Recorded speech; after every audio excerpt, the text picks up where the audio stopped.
ఆరాధనకు యోగ్యుడా నిత్యము స్తుతించెదను నీ మేలులను మరువకనే ఎల్లప్పుడు స్తుతి పాడెదను ఆరాధనకు యోగ్యుడా నిత్యము స్తుతించెదను నీ మేలులను మరువకనే ఎల్లప్పుడు స్తుతి పాడెదను ఆరాధన ఆరాధన ఆరాధన ఆరాధన నీ మేలులకై ఆరాధన నీ దీవెనకై ఆరాధన నీ మేలులకై ఆరాధన నీ దీవెనకై ఆరాధన ఆరాధన ఆరాధన ఆరాధన ఆరాధన దినమెల్ల నీ చేతులు చాపి నీ కౌగిలిలో కాపాడుచుంటివే దినమెల్ల నీ చేతులు చాపి నీ కౌగిలిలో కాపాడుచుంటివే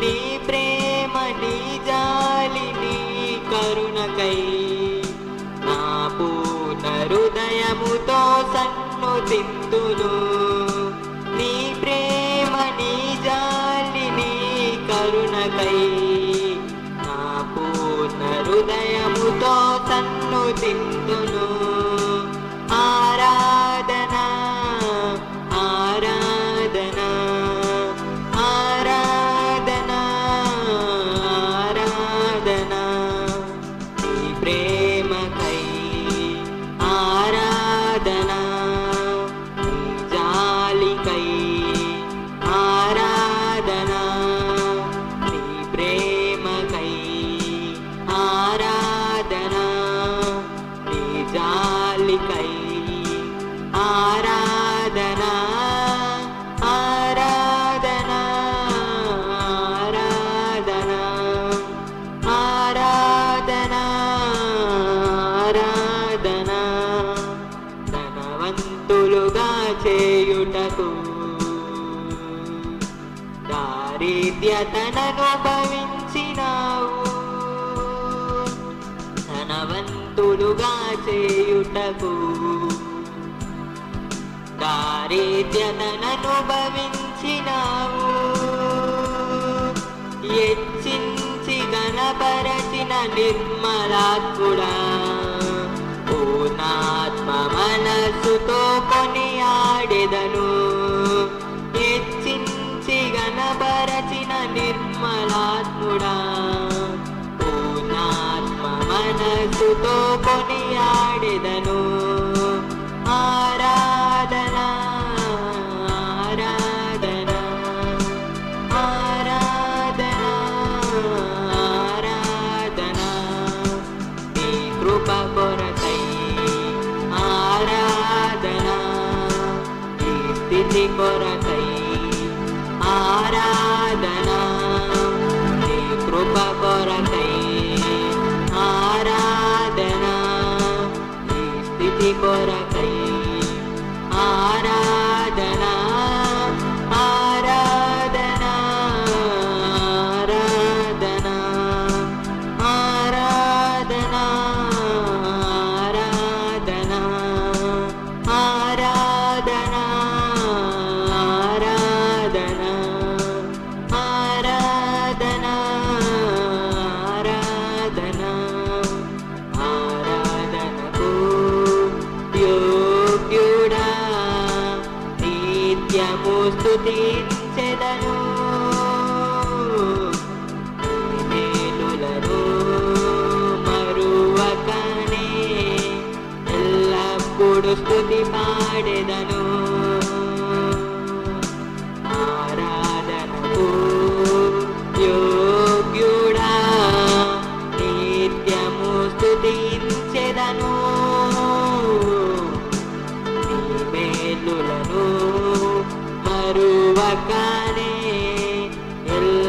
ఎల్లప్పుడు స్తుతి పాడెదను.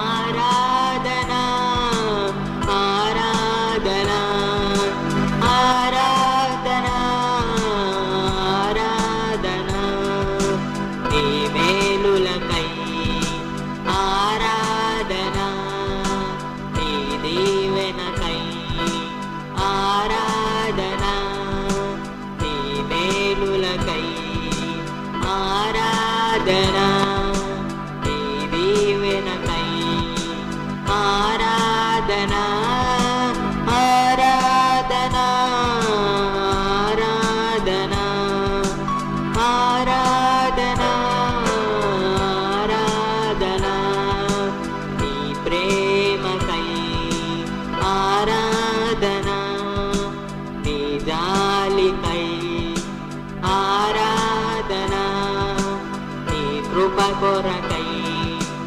ఆరాధన ఈ స్థితి కొరకై ఆరాధన ఆరాధన ఆరాధన ఆరాధన ఆరాధన ఆరాధన ఆరాధన ఆరాధన ఆరాధన.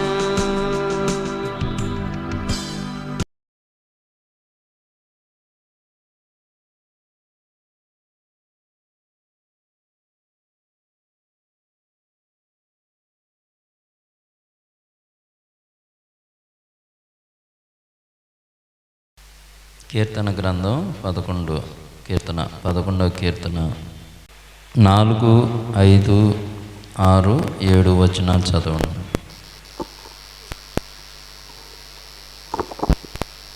యెహోవా తన పరిశుద్ధాలయంలో ఉన్నాడు. యెహోవా సింహాసనము ఆకాశమందున్నది. ఆయన నరులను కనులారా చూచుచున్నాడు. తన కనుదృష్టి చేత ఆయన వారిని పరిశీలించున్నారు. యెహోవా నీతిమంతులను పరిశీలించును. దుష్టులను బలాత్కారాసక్తులను ఆయనకు అసహ్యులు.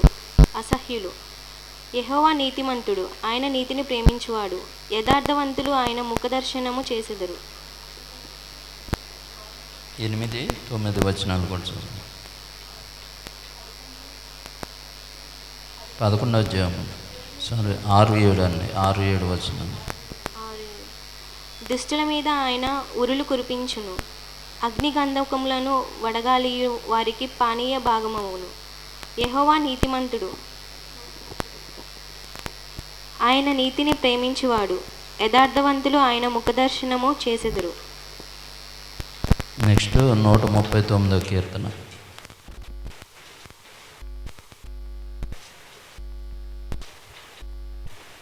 మొదటి వచనం నుంచి 14వ వచనం వరకు చదవండి. యెహోవా, నీవు నన్ను పరిశోధించి తెలుసుకొని ఉన్నావు. నేను కూర్చుండుట, నేను లేచుట నేను తెలియను. నీకు తెలియను. నాకు తలంపు పుట్టక మునుపే నీవు నా మనస్సు గ్రహించుచున్నావు. నా నడకను నా పడకను నీవు పరిశీలన చేసి ఉన్నావు. నా చర్యలన్నిటినీ నీవు బాగుగా తెలుసుకొని ఉన్నావు. యెహోవా, నా మాట నాలుకకు రాకమునుపే అది మీకు పూర్తిగా తెలిసి ఉన్నది. వెనుకను ముందును నీవు నన్ను ఆవరించి ఉన్నావు. నీ చేయి నా మీద ఉంచి ఉన్నావు. ఇట్టి తెలివి నాకు మించినది. అది అగోచరము, అది నాకందదు. నీ ఆత్మ యొద్ద నుండి నేనెక్కడికి పోవుదును? నీ సన్నిధి నుండి నేనెక్కడికి పారిపోవుదును? నేను ఆకాశము ఎక్కినను నీవు అక్కడను ఉన్నావు. నేను పాతాళమందు పండుకొనినను నీవు అక్కడను ఉన్నావు. నేను వేకువ రెక్కలు కట్టుకొని సముద్ర దిగంతములలో నివసించినను అక్కడ నీ చెయ్యి నన్ను నడిపించును. నీ కుడి చెయ్యి నన్ను పట్టుకొనును. అంధకారము నన్ను మరుగు చేయును. నాకు కలుగు వెలుగు రాత్రి వలె ఉండును. అది నేనను కొనిన ఎడల చీకటి అయినను నీకు చీకటి కాకపోవును. రాత్రి పగటి వలె నీకు వెలుగుగా ఉండును. చీకటియు వెలుగును నీకు ఏకరీతిగా ఉన్నవి. నా అంతరింద్రియములను నీవే కలుగజేసితివి. నా తల్లి గర్భమందు నన్ను నిర్మించిన వాడవు నీవే. నీవు నన్ను కలగజేసిన విధము చూడగా భయమును ఆశ్చర్యమును నాకు పుట్టుచున్నవి. అందును బట్టి నేను నీకు కృతజ్ఞతాస్థితులు చెల్లించుచున్నాను. నీ కార్యములు ఆశ్చర్యకరములు. ఆ సంగతి నాకు బాగుగా తెలిసి ఉన్నది. చదివేశాను.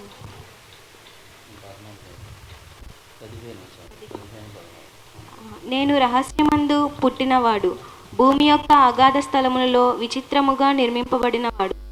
నాకు కలిగిన ఎముకలను నీకు మరుగై ఉండలేదు. నేను పిండమునై ఉండగా నీ కన్నులు నన్ను చూచెను. నియమింపబడిన దినములలో ఒకటైన కాకమునుపే నా దినములన్నీ నీ గ్రంథములో లిఖితములాయెను. ఇర్మియా గ్రంథం 10:10, 10వ అధ్యాయం 10వ వచనం.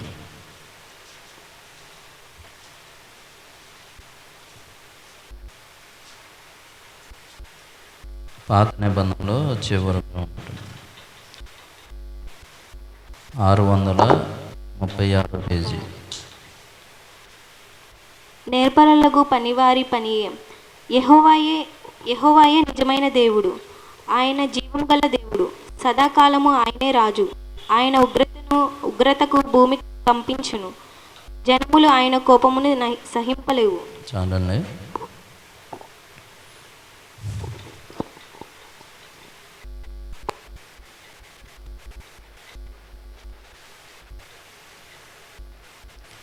ఒక వచనం చదువుతాను నేను. 11వ కీర్తన 4వ వచనం. ఆయన నరులను కన్నులారా చూచుచున్నాడు. తన కన్ను దృష్టి చేత ఆయన వారిని పరిశీలించున్నాడు. యెహోవా నీతిమంతులను పరిశీలించును. దుష్టుల మీద ఆయన ఉరులు కురిపించును. యెహోవా నీతిమంతుడు, ఆయన నీతిని ప్రేమించువాడు. యథార్థవంతులు ఆయన ముఖ దర్శనము చేసేదరు. దేవుడి వాక్యానికిలో దీవించిన గాక. ఆమె చిన్న ప్రార్థన చేసుకున్నాం. పరిశుద్ధ దేవా దేవుడు నాయన మీ స్తోత్రం నాయన. సమయంలో ప్రభా చదివిన వాక్య భాగాన్ని జ్ఞాపకం చేసుకోండి ప్రభా. నాయన మీకు నా స్తోత్రం నాయన. అయ్యా ప్రభా మీరే సృష్టికర్త అయిన దేవుడు ప్రభా, జీవంగల దేవుడు నాయన మీ స్తోత్రం. నీతిమంతుడు పరిశుద్ధుడైన దేవుడు నాయన మీ స్తోత్రం నాయన.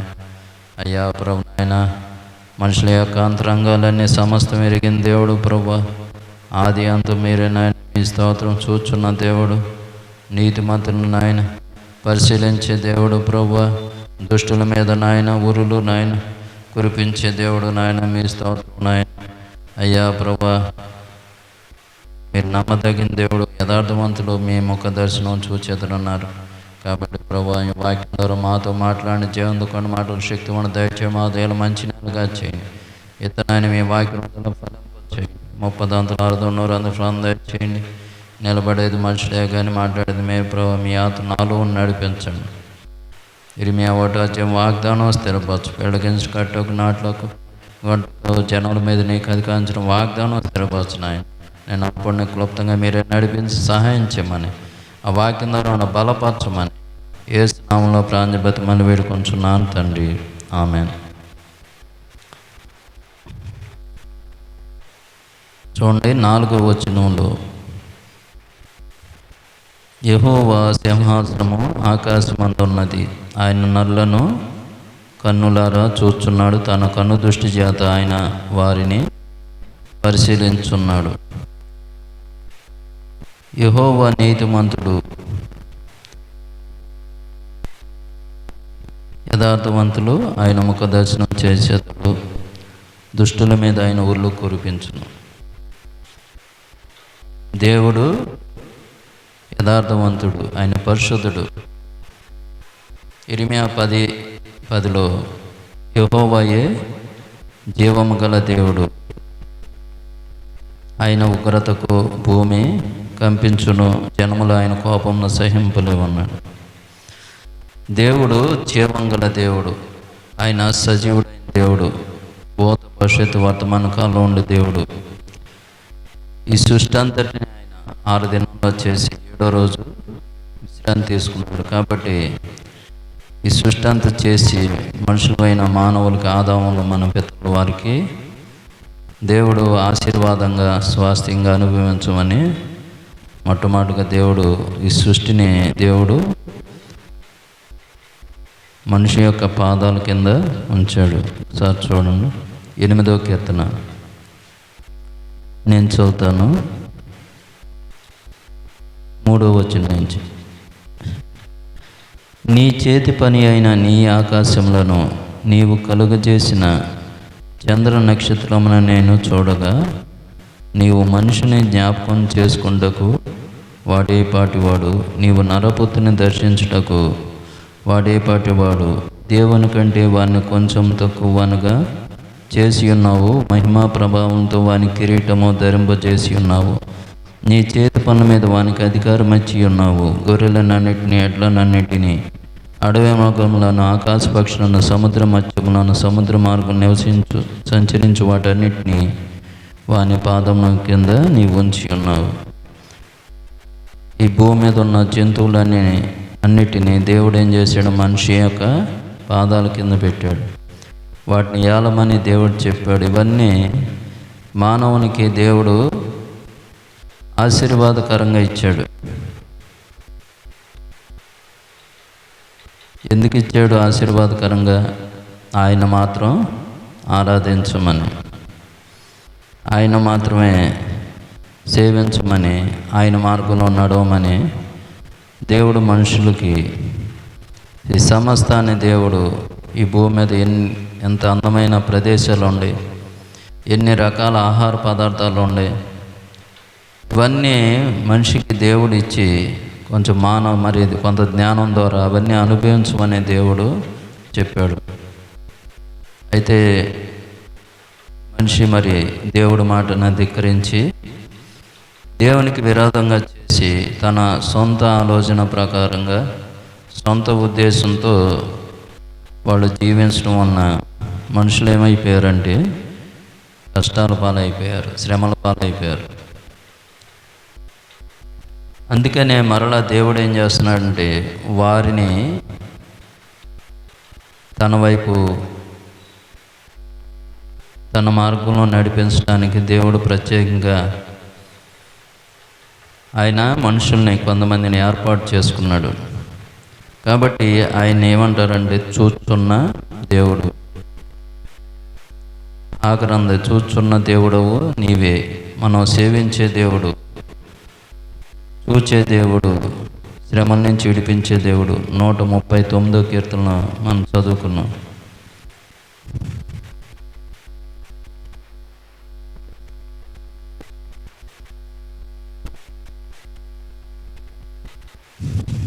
మొదటి వచనం నుంచి. నీవు నన్ను పరిశోధన తెలుసుకుని, నేను కూర్చుండుట లేచుట తలంపు పుట్టక ముందు నీవు నా మనసు గ్రహించున్నావు. నా చర్యలన్నింటినీ అన్నీ నా వెనుకను ముందు నువ్వు ఆవరించి ఉన్నావు. దేవుడు ఆకాశం నుంచి మనుషులను కన్నులలో చూస్తున్నాడు, పరిశీలన చేస్తున్నాడు.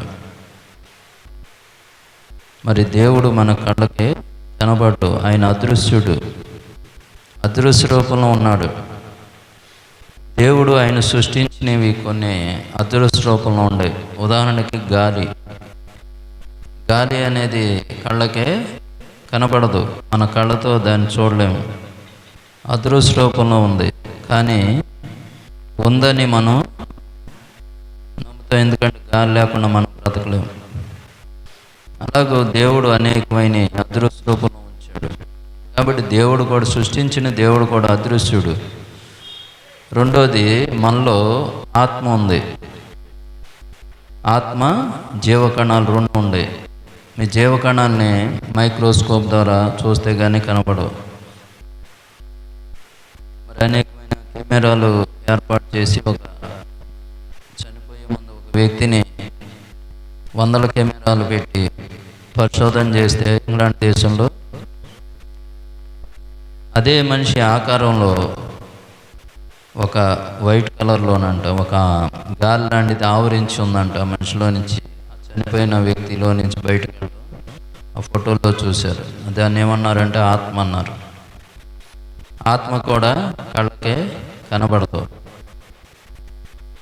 కాబట్టి దేవుడు ఏం చేస్తాడంటే మనుషుల్ని, ఆయన సృష్టించిన మనుషుల్ని పైనుంచి ఆకాశం నుంచి పరిశీలన చేస్తాడు. ఈ భూమి మీద 2 రకాల జనాంగాలు ఉండేవి. ఒకటి నిజ దేవుణ్ణి ఎరిగిన జనం ఉన్నారు, ప్రజలు ఉన్నారు.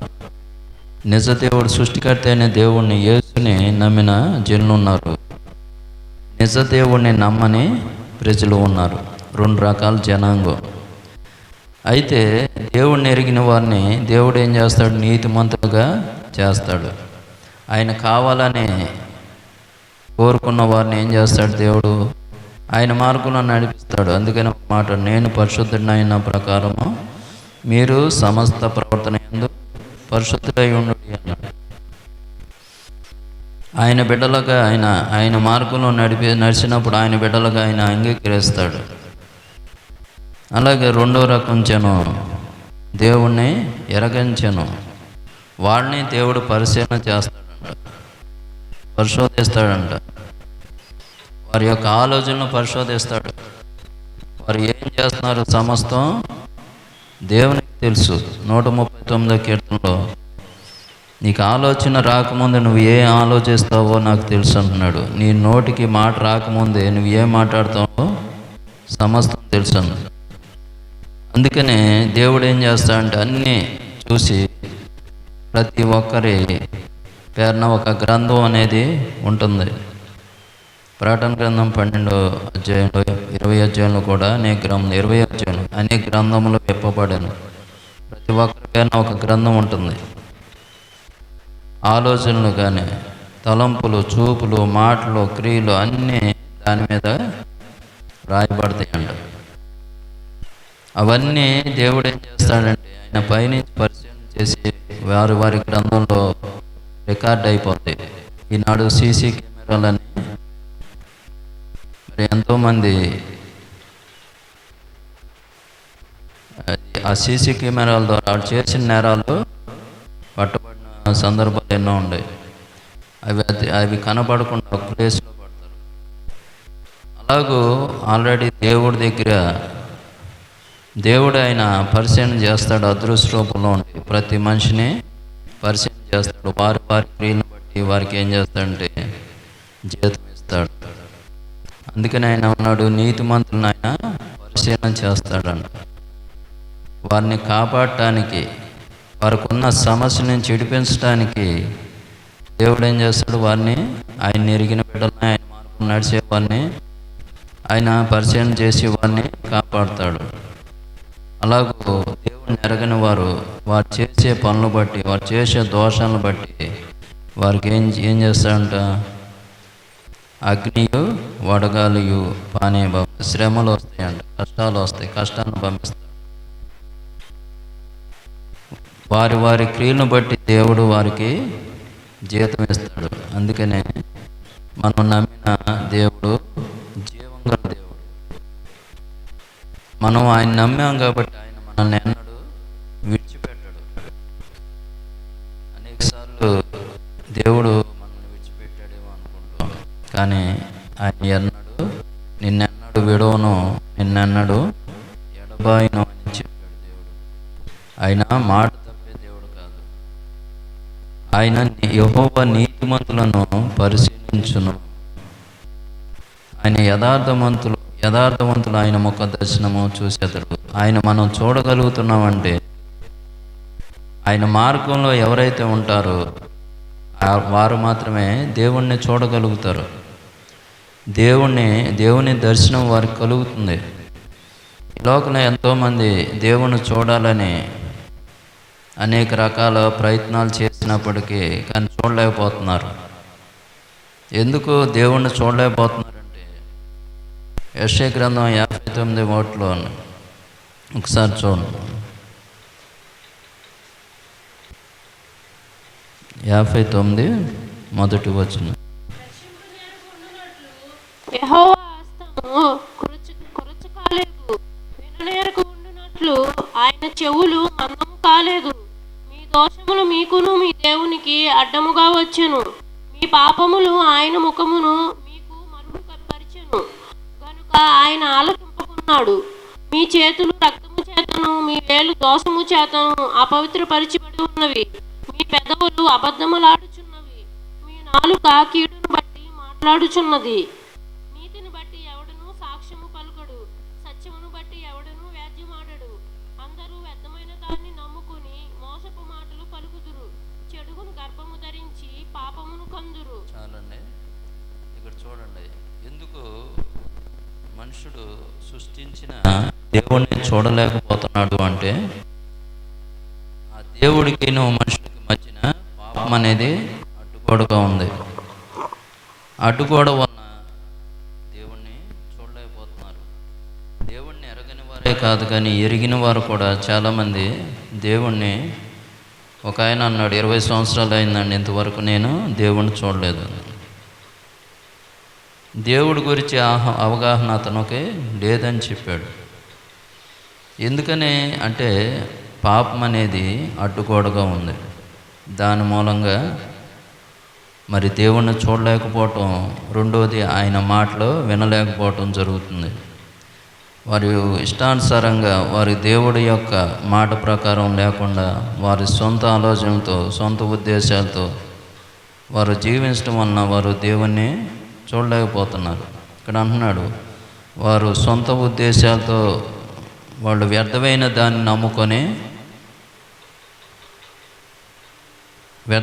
దాన్ని నమ్ముకున్నారు అన్నాడు. కాబట్టి ఈనాడు కూడా ఎక్కడ చూసినా ఏంటంటే నిజ దేవుడు గూర్చిన అవగాహన మనుషులకు కలగట్లా. ఎంతోమంది దేవుని యొక్క సేవకులు దేవుని గురించి సువార్త చెప్పినా కూడా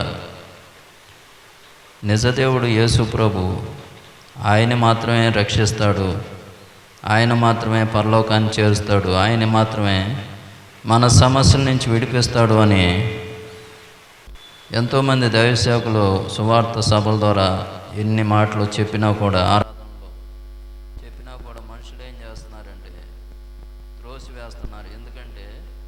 ఎందుకు త్రోసివేస్తున్నారంటే వారు నమ్ముకుంది ఏంటి? వ్యర్థమైన వాటిని వారు నమ్ముకున్నారు, అనవసరమైన వాటిని వాడు నమ్ముకున్నారు. దాని మూలంగా దేవుణ్ణి త్రోసివేస్తున్నారు. అలాంటి వారికి మరి దేవుడు వారు చూడలేరు. కానీ దేవుని యొక్క కోపం అనేది దేవుడు ఒకనొక సమయంలో వారి మీదకి పంపించడం జరుగుతుంది. ఎన్నో చూస్తున్నాం లోకంలో. కాబట్టి మనిషికి దేవుడికి మధ్యన పాపం అడ్డుగోడగా ఉండటం వలన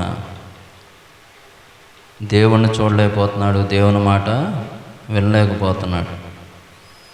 కాబట్టి మనం దేవుణ్ణి చూడాలంటే ఆయన దగ్గరికి రావాలి, ఆయన ఎవరో తెలుసుకోవాలి. తెలుసుకుంటే మనం ఖచ్చితంగా దేవుణ్ణి మనం చూడగలుగుతాం. ఒక వ్యక్తిని నేను జ్ఞాపకం చేస్తాను. ఒక జరిగిన సంఘటన. వాడు బ్రాహ్మణ్స్,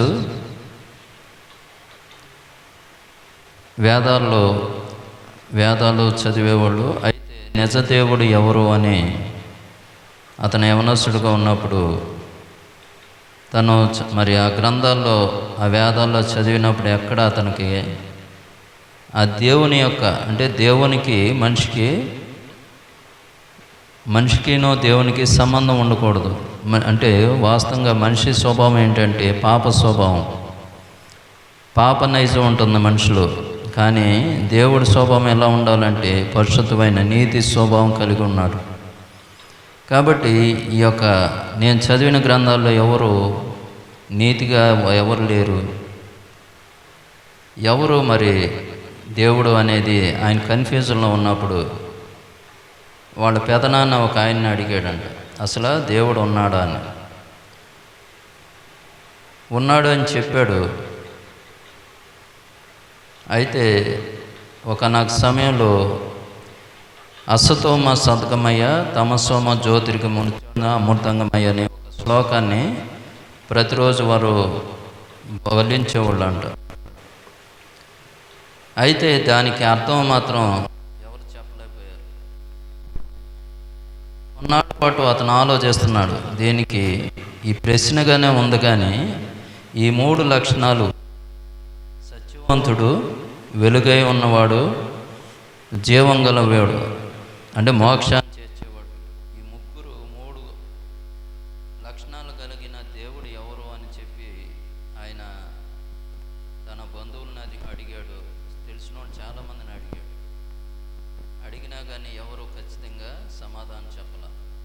అలాంటి సమయంలో ఆయనకు ఒక ఆలోచన వచ్చింది, ఎట్టి బస్సులో నేను దేవుణ్ణి తెలుసుకోవాలి, నిజ దేవుడు ఎవరో తెలుసుకోవాలని ఒక ఆలోచన కలిగి ఉన్నప్పుడు నా సమయంలో ఆయన పేరు పరవస్తు చెన్నై సూరి మనవడు సూర్యనారాయణ ఆయన పేరు. శ్రీకాకుళం జిల్లాలో నా సమయంలో ఆ ప్రాంతంలోకి వెళ్ళినప్పుడు దేవుని సువార్త ద్వారా ఒక దైవ సేవకుడు చెప్తున్నాడు, నేనే సత్యం, నేనే మార్గం, నేనే జీవం అని చెప్తుంటే అది విని ఆయన ఆ యొక్క శ్లోకానికి అర్థం ఆ మాటలో ఉందని చెప్పి రహస్యంగా బైబిల్ తీసుకొచ్చి చదివి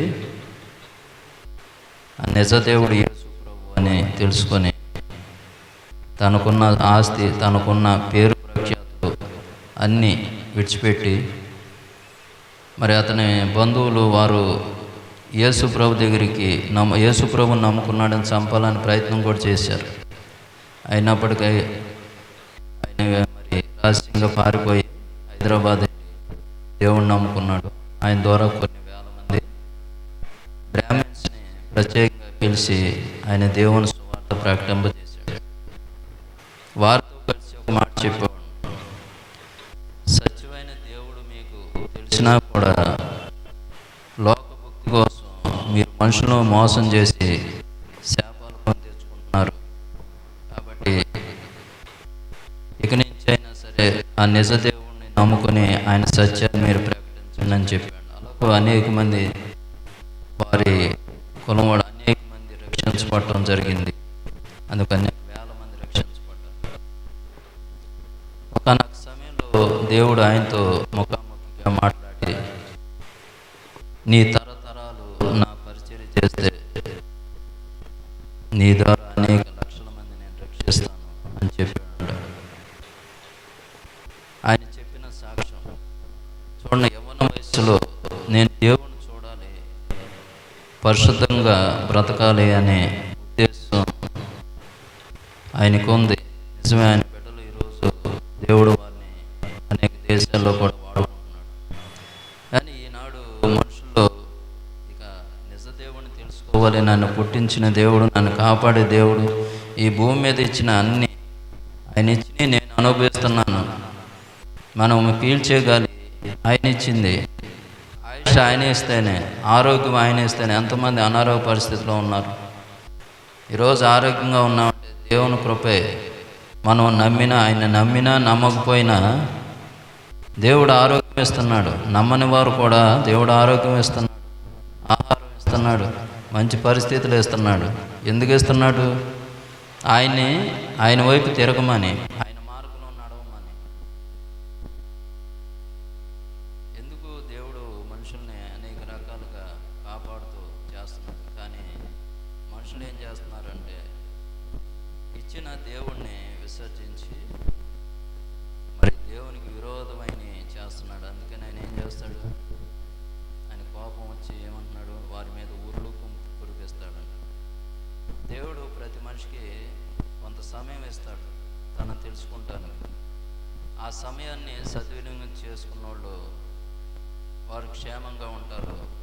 దుర్వినియోగం చేసుకుంటే వారు ప్రమాదకరమైన పరిస్థితులు వారికి ఏర్పడతాయి. ఒక సాక్ష్యాన్ని నేను పంచుకున్నాను. ఒక కుటుంబం, ఆ కుటుంబంలో 3 గవర్నమెంట్ జాబ్స్ అంటారు. వారికి మంచి పరిస్థితులు ఉన్నాయి, అయితే ఉన్నతమైన స్థానంలో ఉన్నారు. ఒకనొక సమయంలో దేవుడు ఒక సువార్థికుని పంపించి నా సువార్త వాడికి చెప్పమని చెప్పాడు. వెళ్ళి సువార్త చెప్పాడు ఆ దైవ సేవకుడు, ఆ సువార్థికుడు. చెప్పినప్పుడు వాళ్ళు ఒకటి మాట అన్నారు, మేము నమ్మిన దేవుళ్ళు మాకు ఉన్నారు, మాకు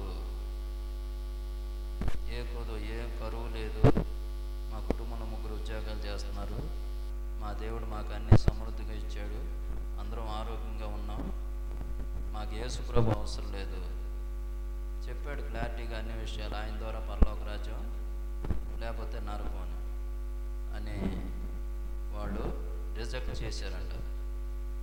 ఎందుకు దేవుడు ఆ సువార్థికుడిని ఆయన బిడ్డను పంపించాడు అనే ఒక ఆలోచన అనేది చేయలే. సరే రిజెక్ట్ చేశారు, మాకు అవసరం లేదు యేసు ప్రభు అని చెప్పి రిజెక్ట్ చేశారు. సరే మరి ఆ మరి దేవుని బిడ్డ మరి సువార్త చేసి వచ్చాడు. అయితే 2-3 నెలల తర్వాత జరిగిన సంఘటన ఏంటంటే ఆ కుటుంబంలో భయంకరమైన ప్రమాదం వచ్చింది. సంవత్సరంలోనే జరగరాని నష్టం జరిగిపోయిందంట. అతని కుమారుడు ఒక కంపెనీలో ఒక గవర్నమెంట్ జాబ్ అతనికి వచ్చింది. తండ్రి కూడా గవర్నమెంట్ జాబే. మరి తల్లి ఏమో స్కూల్ టీచరు. అయితే ఆ కుమారుడికి మరి చక్కగా మంచి జీతం, అంటే అతను ఆర్ఐ ఏదో క్లాస్ 1 ఆఫీసర్లో సెలెక్ట్ అయ్యాడు, జాబ్ వచ్చింది, జాబ్ చేస్తున్నాడు. అయితే తల్లికి బలహీనత వచ్చిందంట. బలహీనత వచ్చి టైఫాయిడ్ లాంటిది వచ్చి రక్తం తక్కువ అయితే కుమారుడు రక్తం ఎక్కించారు.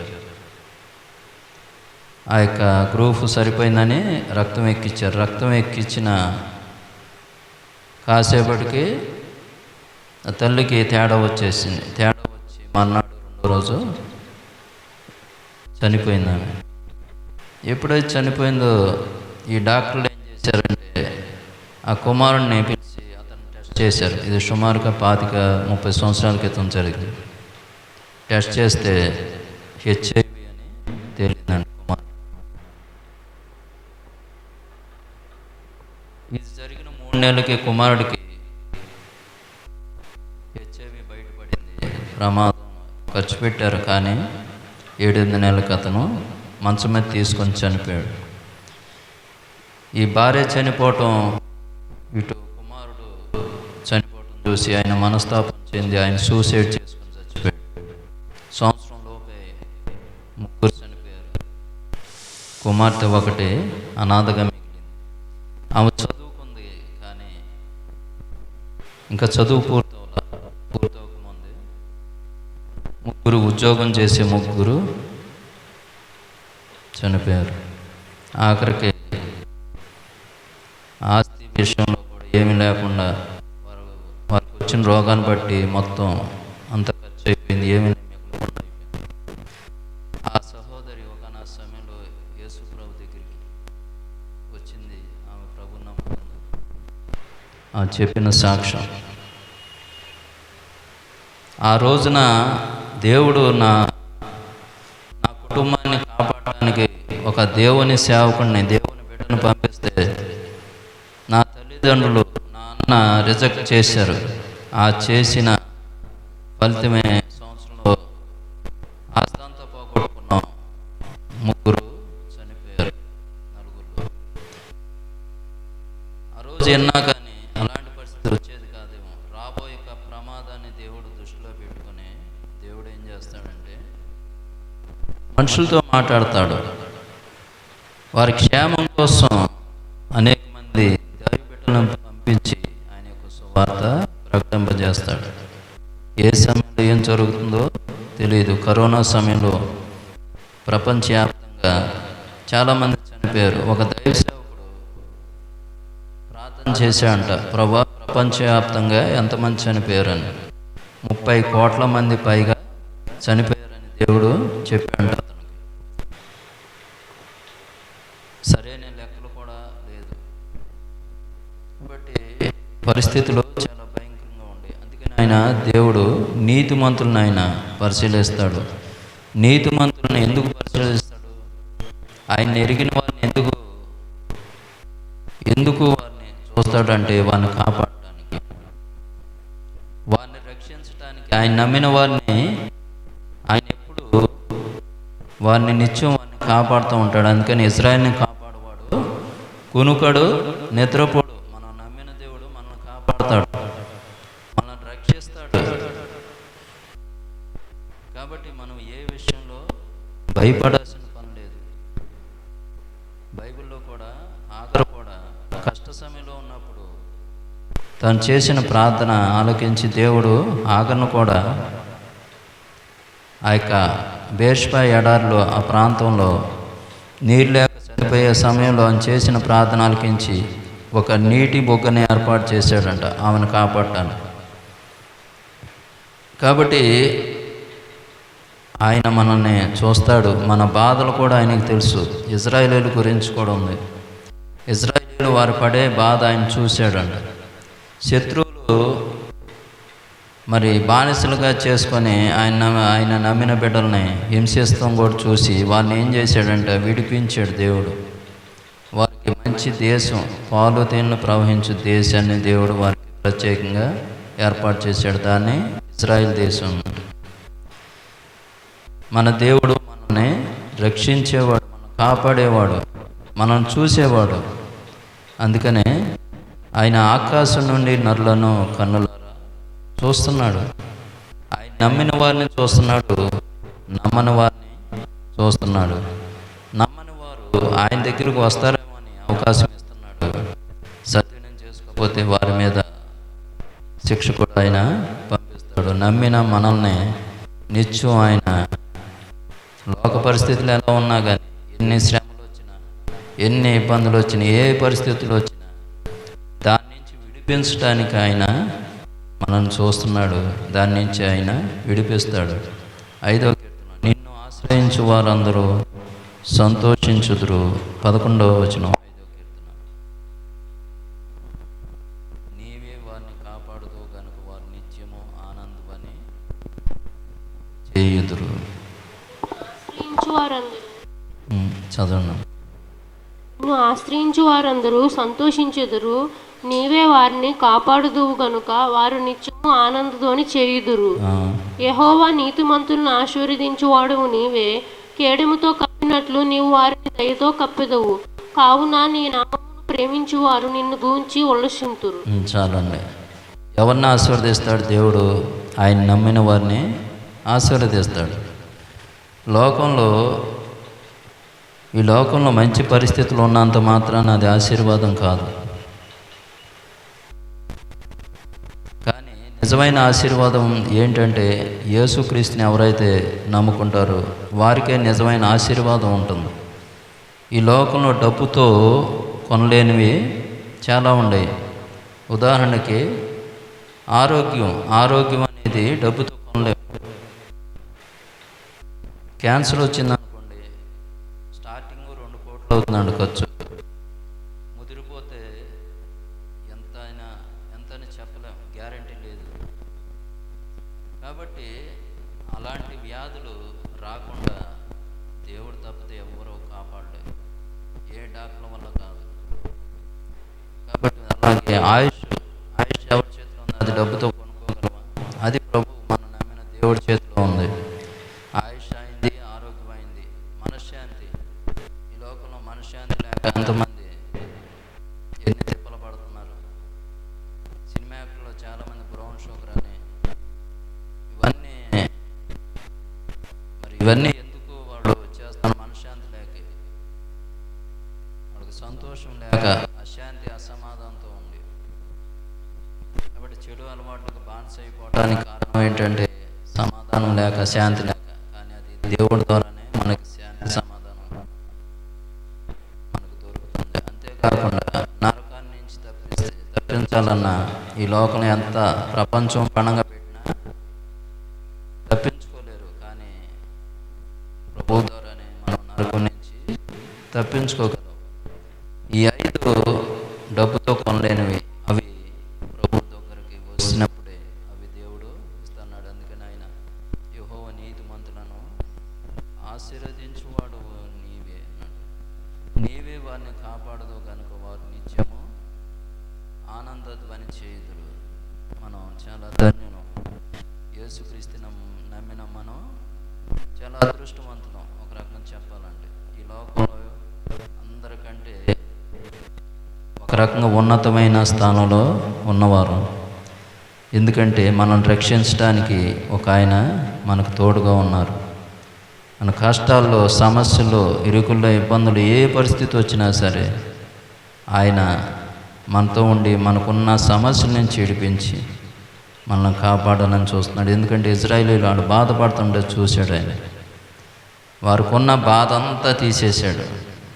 వాడు కనాను మరి మంచి పాలు తేనె ప్రవహించే దేశానికి తీసుకెళ్ళమని దేవునికి చెప్పలేవాడు. కానీ దేవుడే ప్రత్యేకమైన దేశాన్ని దేవుడు వారికి ఏర్పాటు చేశాడు. 3,500 సంవత్సరాల క్రితం ఇజ్రాయెల్ దేశాన్ని వారికి స్వాస్థ్యంగా దేవుడు అప్పచెప్పాడు. ఈనాటికి ఆ దేశం ఆశీర్వదించబడిన దేశంగా ఉంది ప్రపంచంలో. కాబట్టి మనం నమ్మిన దేవుడు చూస్తున్న దేవుడి వాక్యం దీవించునుగా. ఆమేన్.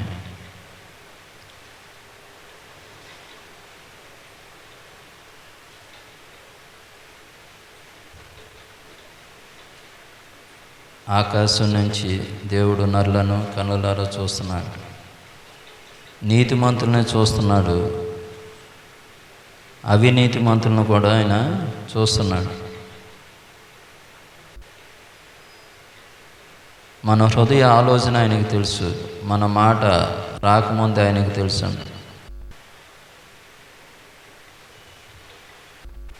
ఈ లోకంలో మనం ఎక్కడికి వెళ్ళినా ఆయన నుంచి మనం తప్పించుకోలేము. అదృష్టంలో ఉండి ఆకాశం సింహాసనం మీద కూర్చొని ఆయన మనుషుల్ని చూస్తున్నాడు. ఆయన నమ్మిన వారిని పరిశీలన చేస్తున్నాడు. వారిని కాపాడటానికి, శత్రువుల నుంచి వారిని విడిపించడానికి, వారికి ఉన్న సమస్యల నుంచి విడిపించడానికి, వారిని ఆశీర్వదించడానికి దేవుడు ఆకాశం నుంచి పరిశీలన చేస్తున్నాడు. ఆయన నమ్మిన మనల్ని దేవుడు కాపాడాలనే ఉద్దేశం కలిగి ఉన్నాడు, ఆశీర్వదించాలనే ఉద్దేశం కలిగి ఉన్నాడు. ఆయన నమ్మని వారి మీద ఉర్లు కురిపిస్తాడు. వారిని ఆయన పరిశీలన చేస్తున్నాడు. ఆయన దగ్గరికి వస్తారని ఆయన ఎదురు చూస్తాడు. ఆయన యొక్క సువార్త ఆయన బిడ్డల ద్వారా ప్రకటింపజేస్తున్నాడు. దేవుణ్ణి లోకంలో ఎంతోమంది దేవుని చూడాలని ప్రయత్నాలు చేస్తున్నారు. కానీ నిజ దేవుడు సత్యాన్ని వారు తెలుసుకోలేకపోతున్నారు. వారి పాపం వారికి అడ్డంగా ఉందంట. అందుకనే దేవుడు వారిని మాట వెంటల వారు దేవుని చూడలేకపోతున్నారు.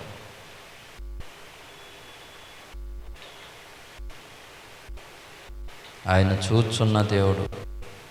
ఇజ్రాయేలీలు పడిన కష్టాన్ని ఆయన చూశాడు. దాని నుంచి వారిని విడిపించాడు దేవుడు. ఆ కుటుంబానికి దేవుడు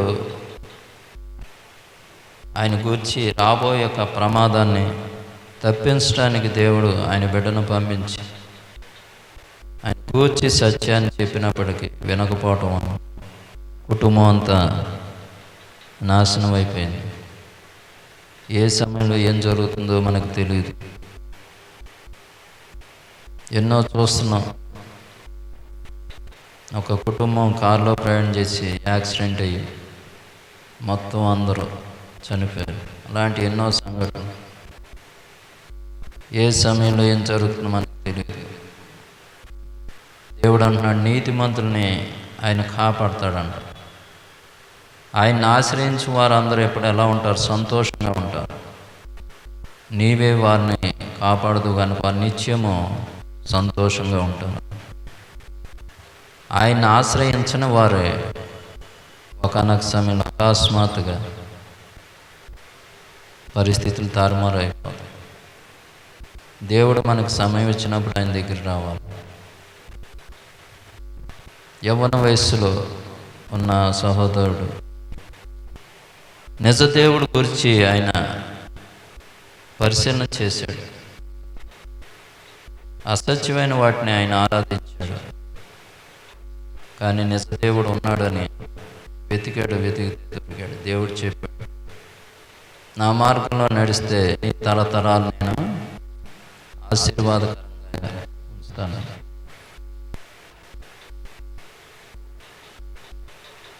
కాబట్టి ఆయన కుటుంబ సభ్యులు ఆశీర్వాదకరంగా మార్చాడు దేవుడు. వారి మనవలు కూడా ప్రపంచవ్యాప్తంగా దేవుని పనిచేస్తున్నారు.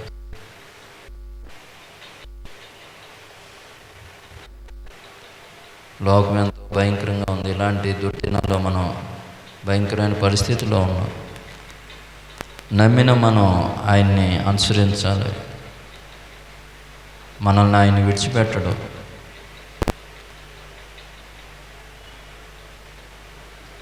నమ్మిన మనం అనేక మందికి ఆయన గురించి చెప్పాలి. కాబట్టి ఆయన మన యొక్క సమస్యలు ఆయనకు తెలుసు, మన బాధలు మనకు తెలుసు.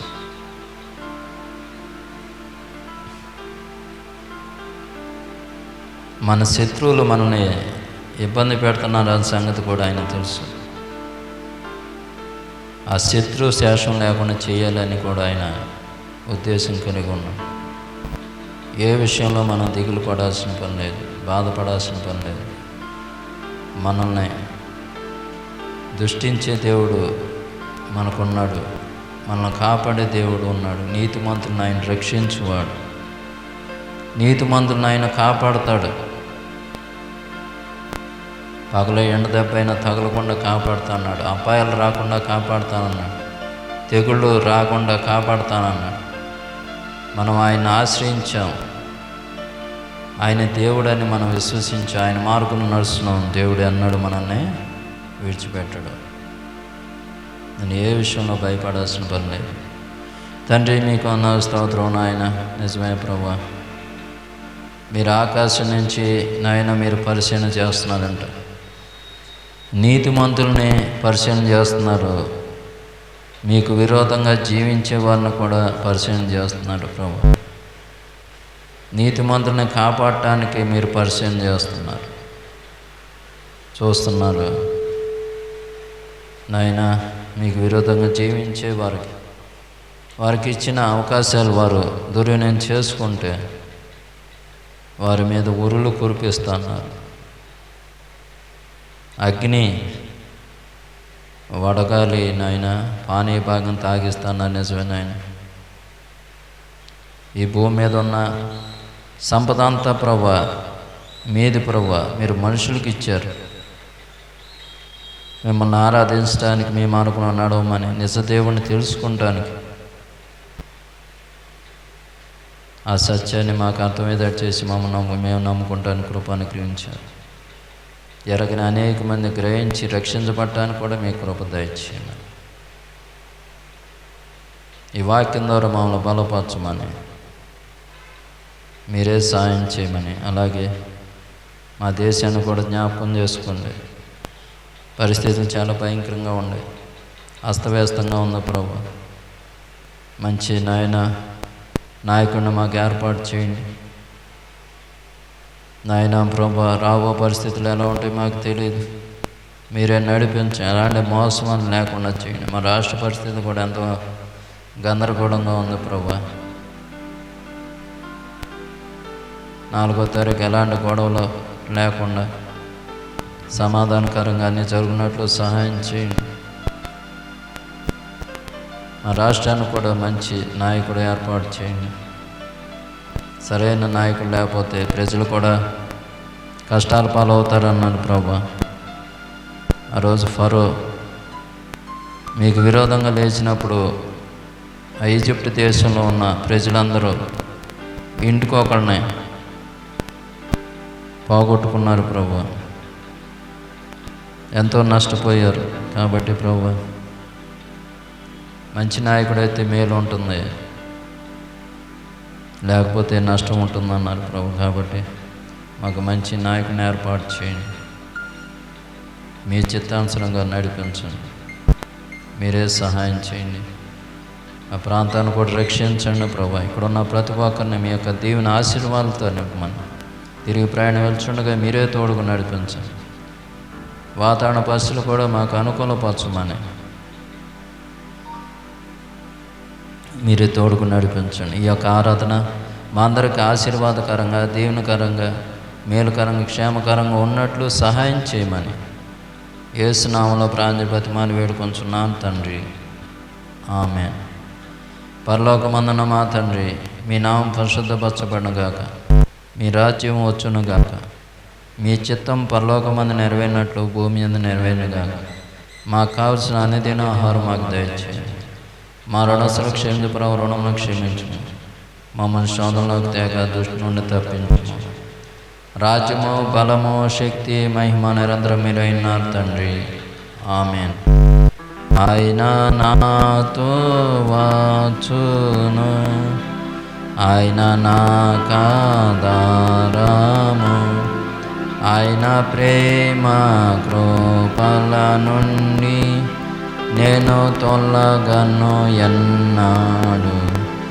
ఎత్తైన కొండలపై, చీకటైన లోయలలో, పరమగృహము చేరు వరకు ఆయన నాతో వచ్చును. ఆమేన్, ఆమేన్, ఆమేన్. అందరికీ వందనాలు.